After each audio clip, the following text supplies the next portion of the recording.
Σε αυτό το βίντεο πάμε να δούμε κάποια θύματα οπαδικής χουλιγκανικής βίας στην Ελλάδα.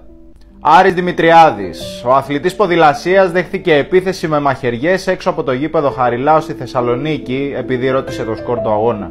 Χαράλαμπος Μπλιώνας. Ο καθηγητής χτυπήθηκε από φωτοβολίδα στο λαιμό στις εξέδρες του γηπέδου Αλκαζάρ στη Λάρισα. Γιώργος Παναγιώτου. Ο έφηβος χτυπήθηκε από φωτοβολίδα στην κοιλιά κατά τη διάρκεια συμπλοκής οπαδών στη Νέα Φιλαδέλφια. Ευθύμιος Λιάκας και Κώστας Ντόλιας. Το όχημα που επέβαιναν τυλίχτηκε στις φλόγες όταν αυτοκίνητο που τους πλησίασε στο 24ο χιλιόμετρο της Εθνικής Οδού πέταξε μολότοφ με αποτέλεσμα να καούν ζωντανοί. Οι δύο φίλοι επέστρεφαν από την Αθήνα μετά το τέλος του αγώνα κυπέλου μεταξύ ΠΑΟΚ και Πανιωνίου.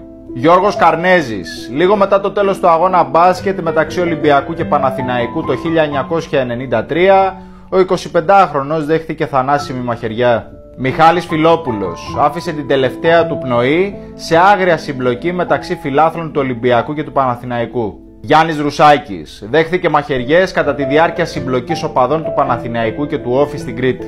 Κώστας Κατσούλης έχασε τη ζωή του εξαιτίας τραυματισμών στο κεφάλι που δέχθηκε κατά τη διάρκεια συμπλοκών μετά το μάτς Εθνικού Πειραιώς και η Ρόδο του στην Κρήτη. Νάσος Κωνσταντίνου παρασύρθηκε από αυτοκίνητο ενώ προσπαθούσε να ξεφύγει από κουκουλοφόρους μετά τον αγώνα του ΠΑΟΚ εναντίον του Παναθηναϊκού στη Θεσσαλονίκη. Ξεψύχησε λίγες μέρες αργότερα. Τόσκο Μποζατσίσκι. Ο 28χρονος από τη Βουλγαρία ενώ προσπαθούσε να ξεφύγει από επιθέσεις οπαδών παρασύρθηκε από γιοταχή με αποτέλεσμα να χάσει τη ζωή του. Άλκης Καμπανός δέχθηκε μαχαιριές κατά τη διάρκεια βίαιης επίθεσης εις βάρος αυτού και της παρέας του από οπαδούς ομάδας στην περιοχή της Χαριλάου στη Θεσσαλονίκη. Και τώρα θα μου πείτε γιατί τα αναφέρεις όλα αυτά, ρε Γιώργο.